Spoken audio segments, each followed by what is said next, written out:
Hello students, आज हम next part structure of atoms का डिस्कस करेंगे। लास्ट जो पार्ट्स था उसके अंदर हमने क्वांटम नंबर स्टडी किए थे और हमारे पास जो क्वांटम नंबर आए थे वो चार क्वांटम नंबर्स थे, एन, एल, एम और एम ऑफ एस। एक मैग्नेटिक प्रिंसिपल क्वांटम नंबर, एजेमिथल या subsidiary quantum number, magnetic quantum number और स्पिन क्वांटम नंबर। और उसके बेस पर हमने एक टेबल ड्रॉ करके ये पता किया था कि कौन सा क्वांटम नंबर शेल की इंफॉर्मेशन दे रहा है, सब शेल की ऑर्बिटल्स की, और वो लिखी। तो अब हमारे पास में आया अबव प्रिंसिपल। लास्ट वीडियो देख सकते हो, वहां से हमें पता लग जाएगा कि किस तरीके से क्वांटम नंबर्स की वो टेबल ड्रॉ की थी। तो अबव प्रिंसिपल जो था उसने क्या था कि जो हमारे पास में ऑर्बिटल्स आई थी उनका इंक्रीजिंग ऑर्डर ऑफ एनर्जी का जो था ट्रेंड्स था, किस तरीके से वो लिखी जाएंगी उसके बारे में बताया था। जैसे फॉर एग्जांपल मेरे पास आई 1s ऑर्बिट, 2 था n की वैल्यू जब 1 थी तो उसमें सिंगल 1s ऑर्बिट थी। n की वैल्यू जब 2 थी तो उसके अंदर 2s और 2p। 3 थी तो आई मेरे पास 3s, 3p और 3d। 4 था तो आया 4s, 4p, 4d, 4f। 5 है तो 5s, 5p, 5d, 5f और 5g शोन कंटिन्यूस चलती रहेंगी। ऐसे 6s, 6p आगे चलेगी, 7s, 7p, 7d, 6d continuous चलेंगे आगे तक। ठीक है, कितनी नीचे तक लिख सकते हैं, लेकिन इतनी सफिशिएंट है हमारे लिए। तो उसने क्या था कि इनके लिए ये बताया इंक्रीजिंग ऑर्डर का ट्रेंड। उसने क्या बताया, ऐसे डायगोनली लिखेंगे। देखो ऐसे जहां से एरो स्टार्ट हो रहा है और एंड हो रहा है उस डायरेक्शन में ऑर्बिटल्स को हम लिखते आएंगे हर एक केस के लिए। ये आएगा हमारे पास। तो यहां से जब हम इसको रिटर्न करेंगे तो सबसे फर्स्ट वहां से स्टार्ट करेंगे, हमारे पास आएगी 1s ऑर्बिट। 1s के बाद हमारे पास में खत्म हो गया एरो, फिर यहां से स्टार्ट होगा तो हमारे पास आएगी 2s। 2s के बाद 2p, फिर 3s, 2p, 3s। उसके बाद में हमारे पास 3p, फिर उसके बाद 4s, फिर आएगा 3d, 4f, 5s। ठीक है, यहां तक आ गए। वापस जाएंगे फिर 5s के बाद 4d, क्या आ जाएगा हमारे पास 4d। फिर आ जाएगा हमारे पास 5p, फिर आ जाएगा 6s, फिर आ जाएगा 4f, फिर आ जाएगा 5d, फिर 6p, फिर आ जाएगा 7s। शोन कंटिन्यूस चलता रहेगा इसी तरीके से ट्रेंड। तो ये जो हमने लिखी है ना यहाँ पर हमारी, ये हमने सबसेल्स लिखी हैं। ठीक है, प्रिंसिपल क्वांटम नंबर्स के साथ। जैसे देखो कोई भी इनमें से एक पिक कर लो, मान लिया मैंने 4s लिया और इसके लिए पूछ रही चारों क्वांटम नंबर की वैल्यू क्या है। तो भाई जो फर्स्ट होगा ना अल्फाबेट, यहाँ पे जो मल्टीपल दे रखा है 4, वो क्या है, वो मेरा प्रिंसिपल क्वांटम नंबर की इंफॉर्मेशन दे रहा है, n की वैल्यू दे रहा है। n की वैल्यू क्या होगी इसके लिए 4 होगी।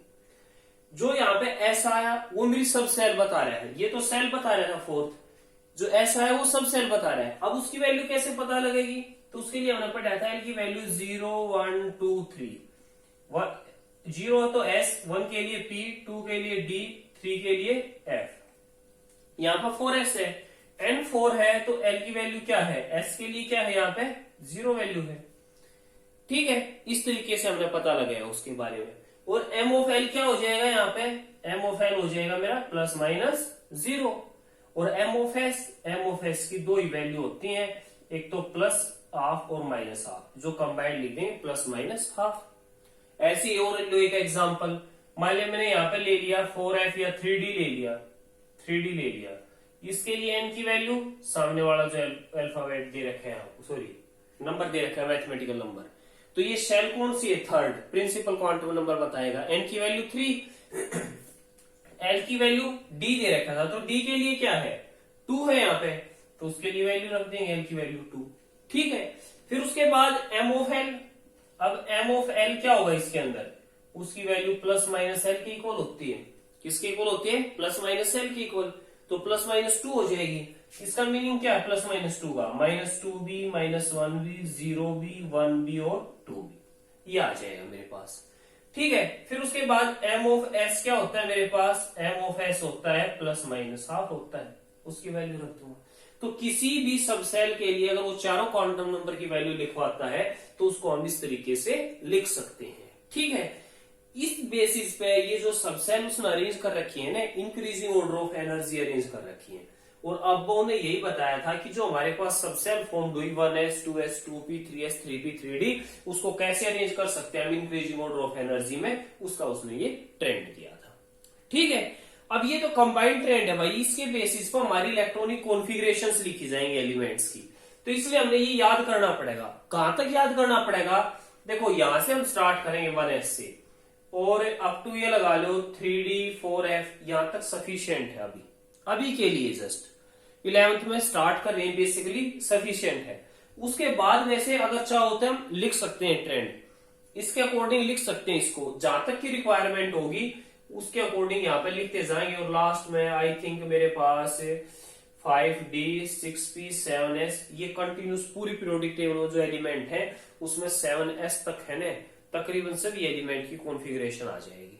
तो ये सारे याद नहीं करने अभी तक, तुमने जस्ट कितने याद करने हैं 3d 4s 3d और 4f, यहीं तक के याद हो। ये रेगुलर ट्रेंड ऐसे ही याद कर लेना, लिख कर देख लो, ट्राई कर लियो। ठीक है, एक तो ये था इसके अंदर भाई, जिससे के बेस पे इलेक्ट्रॉनिक कॉन्फ़िगरेशन लिखी जानी थी। वो कैसे लिखी जाएंगी कॉन्फ़िगरेशन? देखो मान लिया किसी ने मेरे को एलिमेंट दे दिया स्कैंडिनम, तो भाई स्कैंडिनम का एटॉमिक नंबर बता दिया 21। वैसे तो ये पता होना चाहिए, अप टू 30 तक के एलिमेंट्स के एटॉमिक नंबर याद होने चाहिए, लेकिन उसने दे दिया कि स्कैंडिनम का एटॉमिक नंबर 21 है, उसकी इलेक्ट्रॉनिक कॉन्फ़िगरेशन लिखो। तो इलेक्ट्रॉनिक कॉन्फ़िगरेशन क्या होती है? Arrangement of electron is called electronic configuration. तो जब मैं इसकी इलेक्ट्रॉनिक कॉन्फ़िगरेशन लिखूंगा स्कैंडिनम की, तो इसी टर्म में लिखी जाएगी 1s 2s 2p की फॉर्म में। तो देखो सबसे पहले आती मेरी 1s, मेरे को याद होनी चाहिए 2s 2p 3s 3p 4s 3d, ये आई मेरे पास। ठीक है, अब कितने इलेक्ट्रॉन आते हैं ये देखो, वो भी हमने पिछली वीडियो में पढ़ा था कि जो हमारी s है, कौन सी हमारी s सब सेल है, उसके अंदर एक ऑर्बिटल प्रेजेंट होती है। s में कितनी ऑर्बिटल प्रेजेंट होती है? 1 ऑर्बिटल, और उसमें मैक्सिमम कितने इलेक्ट्रॉन आ सकते हैं? सिर्फ 2 इलेक्ट्रॉन्स आ सकते हैं। जो मेरा p आया उसके अंदर कितनी ऑर्बिटल्स प्रेजेंट होंगी? 3 ऑर्बिटल्स प्रेजेंट होंगी, और मैक्सिमम कितने इलेक्ट्रॉन आ सकते हैं? 6 इलेक्ट्रॉन, क्योंकि एक ऑर्बिटल में 3, एक ऑर्बिटल में 2 इलेक्ट्रॉन, तो 3 मल्टीप्लाइड बाई 2 6 इलेक्ट्रॉन। जो d था उसके अंदर कितने हैं? मेरी 5 ऑर्बिटल्स हैं, और 5 के अंदर कितने आ सकते हैं? Maximum 10 electron.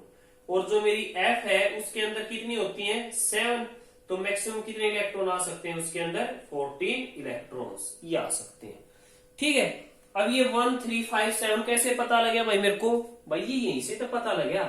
s के लिए l की वैल्यू क्या थी? 0, और ऑर्बिटल क्या बता रहा था? ऑर्बिटल m ऑफ l से पता लग रही थी, तो प्लस माइनस 0 होगी।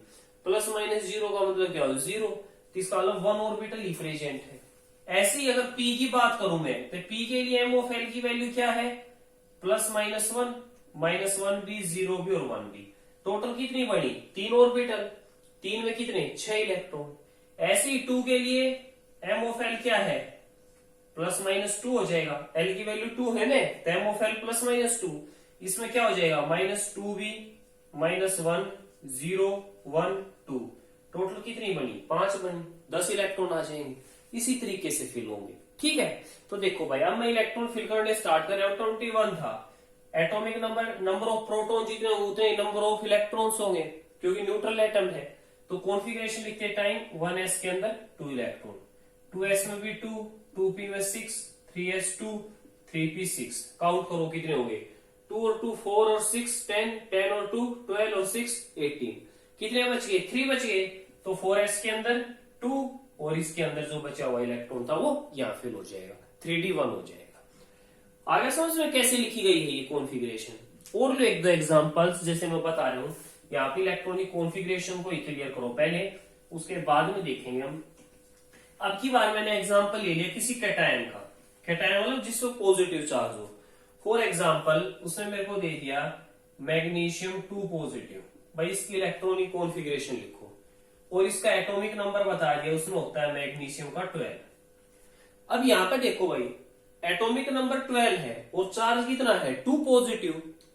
तो प्रोटॉन तो इसके अंदर कितने हैं? 12। लेकिन अगर चार्ज नहीं होता तो इलेक्ट्रॉन भी कितने होते इसके अंदर 12, अगर ये न्यूट्रल होता तो। लेकिन अब ये न्यूट्रल नहीं है, इस पर 2 पॉजिटिव चार्ज है। 2 पॉजिटिव चार्ज कब आएगा एटम पे, जब 2 इलेक्ट्रॉन निकल चुके होंगे, बाहर निकल जाएंगे, तभी तो होगा 2 पॉजिटिव चार्ज। अब 2 इलेक्ट्रॉन बाहर निकल गए तो पीछे कितने रहेंगे मेरे पास 10 इलेक्ट्रॉन्स रहेंगे। कितने रहेंगे पीछे इलेक्ट्रॉन 10 इलेक्ट्रॉन। तो मैं जो कॉन्फ़िगरेशन लिखूंगा वो किसके अकॉर्डिंग लिखी जाएगी 10 इलेक्ट्रॉन्स के अकॉर्डिंग। तो कॉन्फ़िगरेशन में आ जाएगा 1s 2s 2p 3s 3p। देखो 2 इलेक्ट्रॉन इसके अंदर, 2 इसके अंदर और 6 इसके अंदर। हो गया भाई कंप्लीट। 2 2 4 और 6 10, क्योंकि p में मैक्सिमम 6 आ सकते थे। ये मेरी Mg2 पॉजिटिव की कॉन्फ़िगरेशन हो जाएगी। और लो एक एग्जांपल, अगर मान लिया उसने दे दिया मेरे को O2 नेगेटिव, ये दे दिया, और ऑक्सीजन का एटॉमिक नंबर बता दिया उसने कितना होता है 8। ठीक है भाई 8 एटॉमिक नंबर है, तो प्रोटॉन कितने इसमें, प्रोटॉन भी 8 है क्योंकि एटॉमिक नंबर के इक्वल होते हैं। और इलेक्ट्रॉन कितने हो जाएंगे, इलेक्ट्रॉन भी हो जाएंगे इसके अंदर 8। कब, जब उसमें कोई भी चार्ज ना हो। लेकिन यहाँ पे चार्ज क्या है 2 नेगेटिव। कब आता है 2 नेगेटिव चार्ज, जब 2 इलेक्ट्रॉन बाहर से अंदर आ जाए।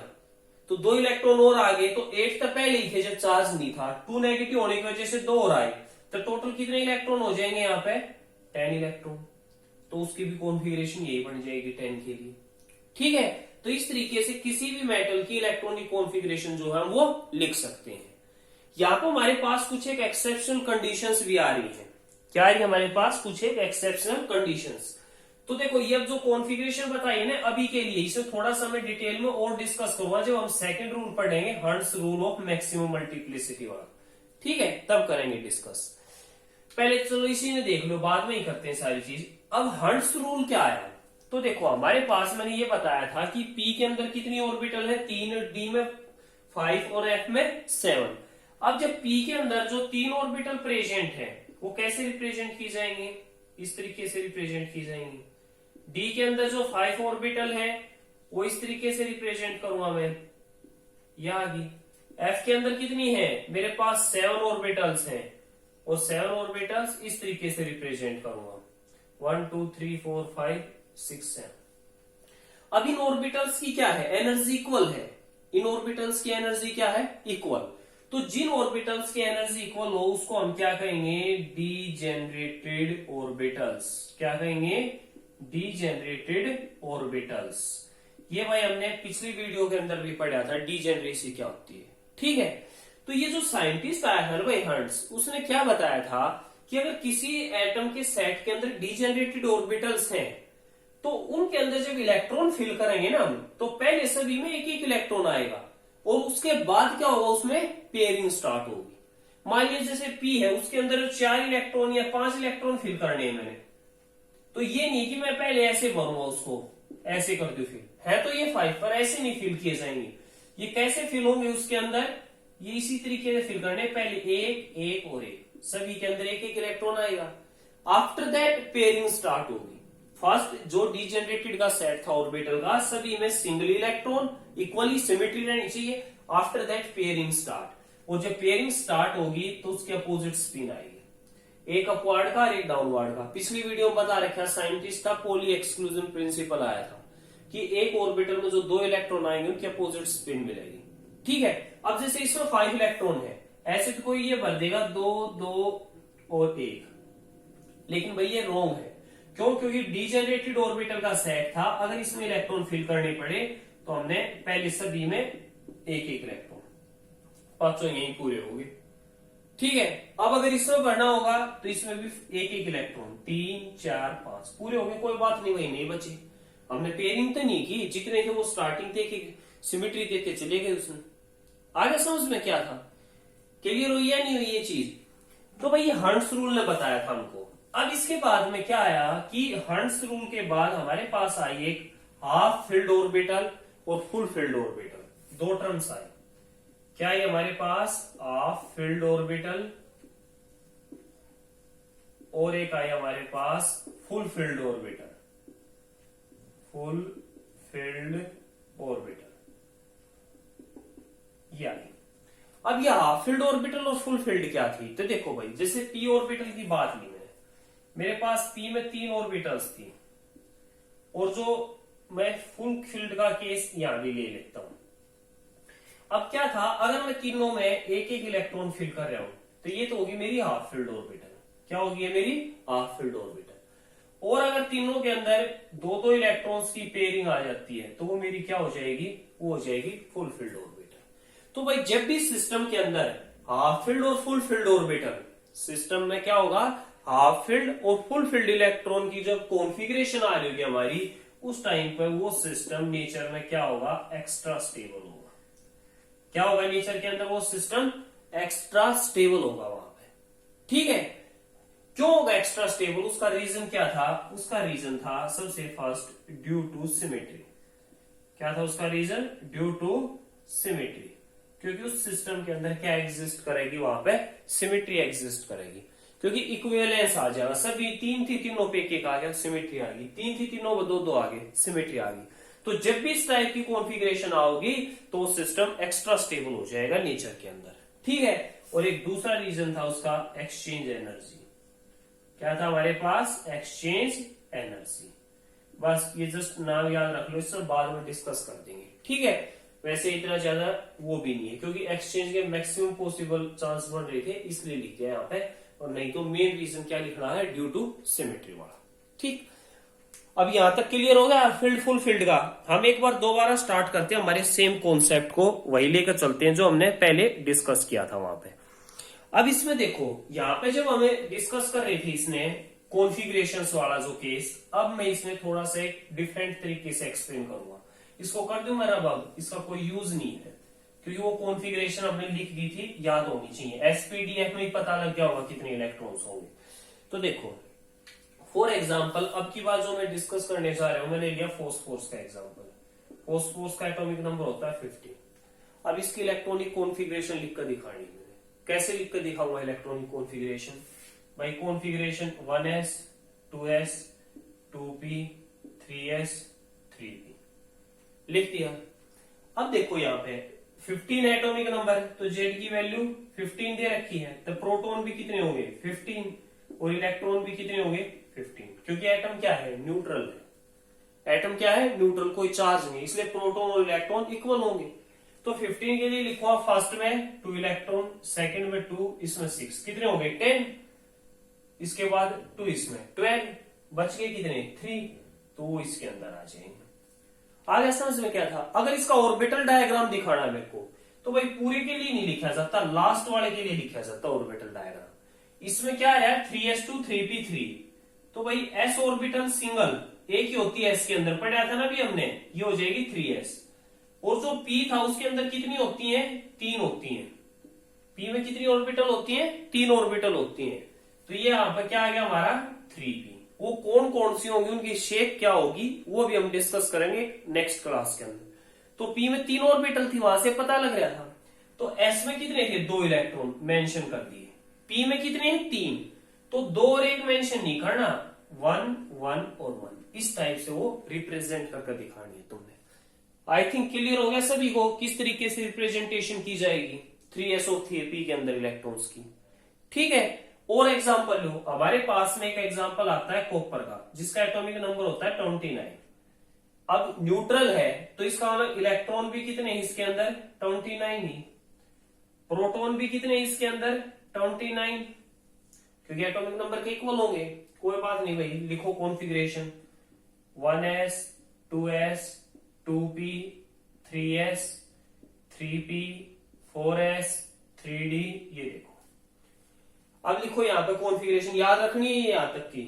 मान लिया फर्स्ट में s में कितने 2 2 6 2 6 2, काउंट करो कितने 2 2 4 6 10 2 12 और 6 18 और 2 20, टोटल 29 थे, 9 बच गए, ये लिख दी भाई। लेकिन यह जो कॉन्फ़िगरेशन है ना, यह इसके लिए रॉन्ग है। इसकी एग्जैक्ट कॉन्फ़िगरेशन क्या है, 1s2 2s2 2p6 3s2 3p6 4s1 और 3d10, यह इसके लिए एग्जैक्ट कॉन्फ़िगरेशन। इसका रीजन क्या था कॉन्फ़िगरेशन का, वो देखो लास्ट क्या है, d ऑर्बिटल आ रही है। d के अंदर कितनी ऑर्बिटल्स थी मेरे पास, d के अंदर थी 5 ऑर्बिटल्स। कितनी थी डी के अंदर 5 ऑर्बिटल्स। अब इसमें 3d9 अगर मैं लिखता तो पहले एक एक इलेक्ट्रॉन 1 2 3 4 5 6 7 8 और 9। भाई सिस्टम स्टेबिलिटी है, एक इलेक्ट्रॉन अगर मैं एस में से निकाल के डी में दे रहा हूं तो वो क्या हो रही है, मेरी फुल फील्ड कॉन्फ़िगरेशन बन रही है, एक्स्ट्रा स्टेबिलिटी आ रही है, इसलिए कॉन्फ़िगरेशन यहां ना लिख के ये लिखी जाएगी। इसके लिए आगे समझ में क्या था, तो कॉन्फ़िगरेशन क्या लिखी जाएगी इसके लिए 4s1 3d10। ऐसा ही मेरे पास केस क्रोमियम का है जिसका एटॉमिक नंबर 24 होता है, तो उसकी कॉन्फ़िगरेशन लिखी जाएगी 1s2 2s2 2p6 3s2 3p6 4s1 और 3d5। आती तो 4s2 3d4, लेकिन 3d5 क्यों लिखी, क्योंकि सिमेट्री आ रही है सिस्टम में, हाफ फिल्ड हो जाएगी, पांचों में एक एक इलेक्ट्रॉन आ जाएगा, इसलिए ये कॉन्फ़िगरेशन लिखनी पड़ी मेरे को। ठीक है, आगे समझ में, ड्यू टू सिमेट्री की वजह से। और लास्ट में ऑर्बिटल के लिए लिखना हो तो कैसे लिखी जाएगी, वो इस तरीके से लिखी जाएगी। और देखो एक बार एग्जाम्पल, नेक्स्ट देखो, थोड़े से क्वेश्चंस और डिस्कस कर रहा हूं, मैं यहीं पे बता रहा हूं अभी। क्वेश्चंस की बहुत टाइप है भाई, और बहुत इंपॉर्टेंट है ये क्वांटम नंबर, बेस है हमारी केमिस्ट्री का जो हम पढ़ेंगे आगे। ठीक है, वो इनके ऊपर डिपेंड करेगा कितनी नॉलेज है हमने क्वांटम नंबर्स के बारे में। अब देखो, मान लिया किसी ने ये कह दिया कि जो सोडियम एटम है, कौन सा सोडियम, उसका जो 11th इलेक्ट्रॉन है उसके लिए क्वांटम नंबर्स की वैल्यू लिखनी है। सोडियम का कौन सा इलेक्ट्रॉन, जो 11th इलेक्ट्रॉन है उसके लिए चारों क्वांटम नंबर की वैल्यू लिखनी है। तो भाई मैं कैसे लिखूंगा, पहले मैं सोडियम का एटॉमिक नंबर 11 है उसकी कॉन्फ़िगरेशन लिखूंगा, क्या आएगी वो 1s2 2s2 2p6 और 3s1। तो 11वां इलेक्ट्रॉन कहाँ आया भाई, 10, और 11वां इलेक्ट्रॉन यहाँ आया ना मेरे पास, तो उस 11वां इलेक्ट्रॉन अगर यहाँ पर आया है तो कॉन्फ़िगरेशन क्या है मेरी 3s1। भाई s में कितनी थी, एक ऑर्बिटल, क्योंकि s में एक थी ना, तो ये 3s है और इसमें एक इलेक्ट्रॉन है, वो ऐसे मेंशन किया। ठीक है, क्वांटम नंबर की वैल्यू लिखू चारों की, तो n की वैल्यू ये वाला नंबर बताएगा सेल के बारे में, थर्ड। l की वैल्यू s दे रखा है ना, उससे पता लगेगा, l की value 0 1 2 3 s p d f, यहीं से पता लगा था। तो s की वैल्यू क्या है, s दे रखा है तो s के लिए l की वैल्यू 0। m ऑफ l क्या होता है मेरा, प्लस माइनस 0, इसका मतलब 0 हो गया तो 1 ही रहेगी। ठीक है, और m ऑफ s स्पिन क्या है भाई, कितने इलेक्ट्रॉन आए, एक या दो, एक इलेक्ट्रॉन आ रहा है, वो भी अपवर्ड स्पिन का है, इसलिए क्या आ जाएगा प्लस हाफ। ये इसके लिए चारों क्वांटम नंबर की वैल्यू होगी जो उसका 11th इलेक्ट्रॉन था। ठीक है, अगर वो इसी के लिए 11th की बजाय ये कह देता मेरे पास में कि इसका जो 10th इलेक्ट्रॉन है, कौन सा 10th इलेक्ट्रॉन, उसके लिए लिखो चारों क्वांटम नंबर की वैल्यू। तो भाई 10th इलेक्ट्रॉन कहां आया, 1s2 2s2 2p6 और 3s1, कॉन्फ़िगरेशन ये। अब आया कहां पे है, 4 और 6 10, इसके अंदर आया 2p के अंदर, 2p के अंदर आया ना 10th इलेक्ट्रॉन, और आया भी कहां पे है, p में कितनी बताई थी मैंने, p के अंदर मैंने 3 बताई थी। ये देखो, ये 3 ऑर्बिटल थी p के अंदर, और इसके लिए इसमें फर्स्ट, तो क्योंकि फोर्थ ये हो गए थे, 5th 6th 7th 8th 9th और 10th, कहां पर है 10th इलेक्ट्रॉन, ये वाला मेरा 10th इलेक्ट्रॉन इसके अंदर आया। तो यहां पे मैं अगर लिखूं तो मेरा 2p के अंदर आया, तो n की वैल्यू क्या है मेरे पास 2, क्योंकि उसके अंदर आया था 10th इलेक्ट्रॉन। l की वैल्यू क्या है मेरे लिए, l के लिए p होगा तो l की वैल्यू क्या होगी 1 होगी। m ऑफ l क्या है भाई, m ऑफ l इस किसके इक्वल था, प्लस माइनस l के इक्वल, तो प्लस माइनस 1। अब प्लस माइनस 1 में क्या हो है, -1 भी 0 भी और +1 भी, तो ये -1 थी या 0 थी या +1 थी। तो यहां पे मैंने क्या बताना है, m ऑफ n कहां पर आया, पूरा +-1 में नहीं लिख सकता, क्योंकि +-1 में ये है, 0 में ये है, +1 में ये है, तो मेरा यहां पे इलेक्ट्रॉन आया था, इसलिए मैं +1 लिखना पड़ेगा। और m ऑफ s मेरा क्या है यहाँ पे, m ऑफ s भाई उसकी स्पिन कैसी थी, डाउनवर्ड थी, तो इसलिए उसकी स्पिन आ जाएगी -1/2। तो इस तरीके से उसके चारों क्वांटम नंबर की जो वैल्यू थी वो मैं यहाँ पे रिप्रेजेंट कर दूंगा। आई थिंक क्लियर हो गया होगा कैसे लिखी जाएगी किसी के लिए भी क्वांटम नंबर की वैल्यू। ठीक है, अब देखो उसके बाद नेक्स्ट देखो क्वेश्चन की टाइप। इसके अलावा अगर हम और डिस्कस करें, अब उसने क्या किया, हमको कुछ एक ऑर्बिटल्स दे दी।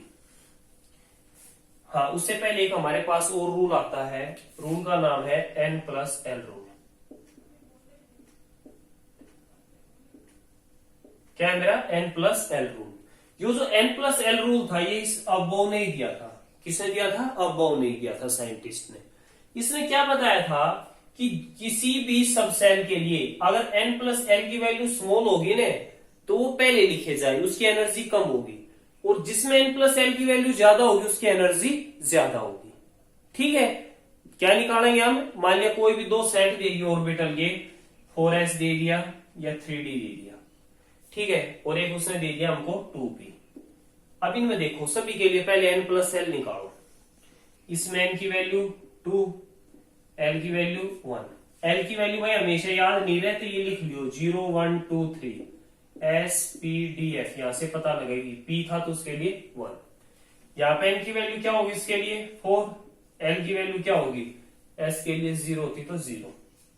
यहाँ पे n की वैल्यू क्या होगी 3, l की वैल्यू d के लिए क्या है 2, ये होगी। तो n+l रूल था 2 और 1 3, ये हो जाएगा 4, और 3 और 2 5। क्या बताया था? जिसकी n+l की वैल्यू कम होगी उसकी एनर्जी कम, जिसकी n+l की वैल्यू ज्यादा होगी उसकी एनर्जी ज्यादा हो जाएगी। अब यहाँ पर मैं देखूं तो सबसे कम किसकी होगी एनर्जी 2p की, फिर किसकी होगी 4s की, फिर उसकी होगी 3d की। इसी वजह से वो 4s पहले आया, नहीं तो बाद में आ जाता 3d के। लेकिन क्या था, n+l रूल के अकॉर्डिंग उनकी एनर्जी का हम पता लगा सकते हैं कि किसकी एनर्जी ज्यादा किसकी कम है, उसको इंक्रीजिंग या डिक्रीजिंग ऑर्डर ऑफ एनर्जी में हम अरेंज कर सकते हैं। आगे समझ में क्या था ये? अब उसके बाद देखो, अगर मान लिया वो मेरे पास दे देता 3d और 3p दे दी उसने, एक तो 3d दे दिया और एक 3p, और ये पूछ लें इनमें से किसकी एनर्जी कम होगी और किसकी ज्यादा होगी। सॉरी, 3d और 4p दे दिया, 3d और 4p। तो भाई देखो 3d के लिए हमने निकाल रखे हैं, n की वैल्यू क्या है 3, l की वैल्यू क्या है 2, इसके लिए और निकालो। n की वैल्यू 4, l की वैल्यू, p के लिए क्या है 1, तो इसमें n+l कितना आया 5, n+l 5।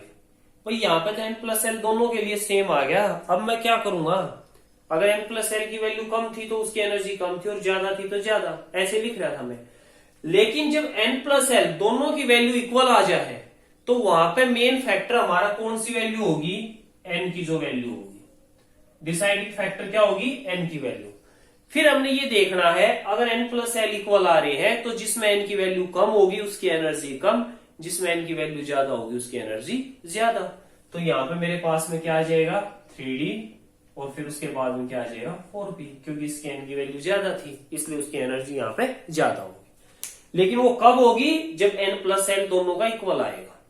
अगर n+l डिफरेंट आ रहे हैं तो जिसकी कम n+l उसकी एनर्जी कम, जिसकी n+l ज्यादा उसकी एनर्जी ज्यादा। ठीक है, आई थिंक क्लियर होगा यहाँ पे। एक लास्ट टाइप और देख लो क्वेश्चंस की, यहीं पर क्वांटम नंबर्स के बारे में। और भी बहुत सारे हैं भाई क्वेश्चंस, तो कितने ही कर लो, इसकी प्रैक्टिस कोई कम नहीं है क्वेश्चंस। अब की बार देखो, मान लिया उसने लिख दिया मेरे को 2d 3s 3f 4p 1s, ये ऑर्बिटल, और इनमें से ये पूछ लिया कौन सी एग्जिस्ट करती है कौन सी नहीं करती, मीन्स कौन सी एग्जैक्ट है, ठीक है, कौन सी नहीं, इनमें से एक्चुअल में एग्जिस्ट करेंगी या नहीं। तो कैसे पता लगेगा, अगेन n+l, n और l की वैल्यू से पता लग जाएगा। सभी के लिए लिखो डिफरेंट। इसके लिए n की वैल्यू 2, l की वैल्यू 2, l क्या था 0 1 2 3 S P D F, ठीक है, d था तो 2, इसके लिए n की वैल्यू 3, l की वैल्यू 0, इसके लिए n की वैल्यू 3, l की वैल्यू, f के लिए क्या है 3, इसके लिए n की वैल्यू 4, l की वैल्यू 1, p के लिए, इसके लिए n की वैल्यू क्या आ जाएगी हमारे पास 1, l की वैल्यू क्या आ जाएगी 0। तो भाई हमने क्या पढ़ा था, l की वैल्यू हमेशा क्या होगी 0 से स्टार्ट होगी, लेकिन n से 1 कम होनी चाहिए। पढ़ा था ना जहां पर क्वांटम नंबर पढ़े, तो भाई एन और एल दोनों की वैल्यू सेम आ गई, 0 आती 1 आती तो पॉसिबल था, लेकिन 2 आ गई, इक्वल आ गई, तो ये ऑर्बिटल एग्जिस्ट नहीं करती, रोंग है, 2D हो ही नहीं सकती पॉसिबल। 3s एल की वैल्यू से स्मॉल है ना, तो इसका मतलब एग्जिस्ट करेगी। 3f दोनों इक्वल आ गई, पॉसिबल ही नहीं है, एग्जिस्ट नहीं करेगी। n की वैल्यू 4, l की वैल्यू 1, उससे लेस है, एग्जिस्ट करेगी, लेस है, एग्जिस्ट करेगी। तो इससे हमें ये पता लग जाएगा हमारी कौन सी ऑर्बिटल एग्जिस्ट करेंगे और कौन सी ऑर्बिटल एग्जिस्ट नहीं करेंगे। तो भाई ये कुछ एक क्वेश्चंस थे जो क्वांटम नंबर के ऊपर हमने डिस्कस किए थे। इसके अलावा बहुत से ऐसा भी हो सकता है कि लास्ट में देखें कि एक n की वैल्यू तो दे दी 3, l की वैल्यू दे दी 1, ठीक है, m ऑफ l की वैल्यू दे दी उसने मेरे को -1, और m ऑफ s की वैल्यू दे दी उसने मेरे को +1/2, और ये पूछ लिया कि कौन सी सबसेल एग्जिस्ट करेगी यहां से।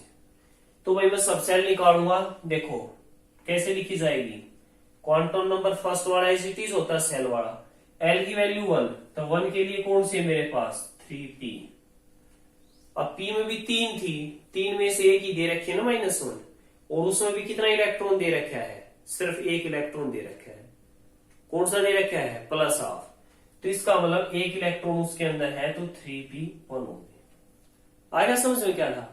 अगर इसी ने वो मेंशन कर देता कि m ऑफ l है +-1 और m ऑफ s है +1/2, तो मेरा यहाँ पर आंसर आता 3p3। ध्यान से देखना क्यों आता, रीजन क्या था भाई, 3p तो बनी ने, p में कितनी है मेरे पास 3, या -1 या 0 या +1, m ऑफ l -1 कही उसने, तो इसका मतलब सिर्फ उसी के अंदर एक इलेक्ट्रॉन प्रेजेंट है, तो इसलिए 3p1।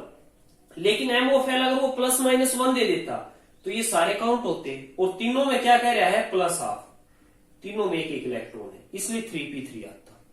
क्लियर होगी ये चीज क्या था। अब वो कह रहा है कि ये कौन सा एलिमेंट है जिसमें ये वाले क्वांटम नंबर थे, तो वही इससे पहले कॉन्फ़िगरेशन क्या आएगी 1s 2s 2p 3s, उसी के बाद 3p आती होगी, इसमें 2 आ सकते हैं, इसमें 2, इसमें 6 आ सकते हैं, इसमें 2, और ये है मेरी लास्ट है, काउंट कर दो 6 और 4 10, 2 12 और 1 13, जो भी एलिमेंट होगा इसका एटॉमिक नंबर 13 होगा, और वो एलिमेंट एल्यूमिनियम होगा, ये भी पता लगा सकते हैं। आई थिंक क्लियर होगी ये चीज, ठीक है ना। ऐसे ही अगर ये दे देता वो मेरे पास, तो मैं कॉन्फ़िगरेशन लिखता 1s2 होगा, 2s2 2p6 3s2 और 3p3 होता, क्योंकि वो तो वहां से निकला है क्वांटम नंबर से, काउंट कर लेता 6 4 10 2 12 और 3 15, एटॉमिक नंबर 15 होता, एलिमेंट मेरा फॉस्फोरस मिलता। इस तरीके से कर सकते हो मैम इसको, ठीक है। तो भाई इनकी क्वेश्चंस की तुमने प्रैक्टिस करनी है, जो नहीं समझ आते उसको, जो कोई पर्टिकुलर क्वेश्चन है या अलग से एग्जांपल हो, उसको कमेंट बॉक्स में मैसेज कर सकते हो, उसको हम डिस्कस करेंगे क्लास में, ठीक है। Okay, thank you.